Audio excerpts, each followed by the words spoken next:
expects. This is a firmware level protection warning, not a normal Windows error.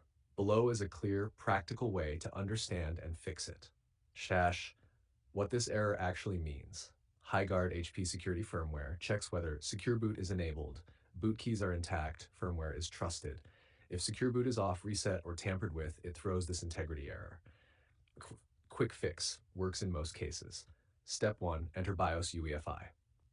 1. Completely shut down the PC. 2. Power it on and immediately press F10 repeatedly. On some models, ESC then F10. Step 2. Re-enable Secure Boot.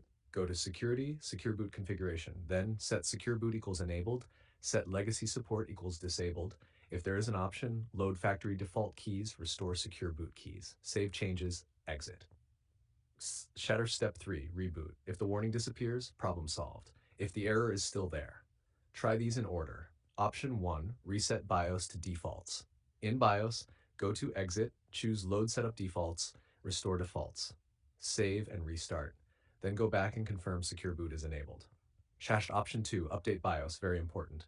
A corrupted or outdated firmware often causes HighGuard errors. Go to HP's official support site. Search your exact model, download and install the latest BIOS update. Do not interrupt power during BIOS update. Option 3, clear and restore Secure Boot keys. In Secure Boot menu, clear all Secure Boot keys, reboot, go back, load factory default keys, enable Secure Boot again. Snack important notes. This error is not a Windows problem. Reinstalling Windows alone won't fix it.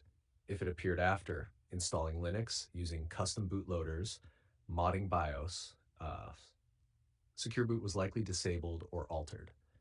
If nothing works, if the message appears before Windows loads and remains after BIOS reset update, it may indicate firmware region corruption, TPM security controller fault, motherboard security chip issue. In that case, the real fix is official BIOS recovery or service center reflashing. Summary. Enable Secure Boot, restore default Secure Boot keys, reset BIOS update. These fix over 90% of HighGuard integrity errors.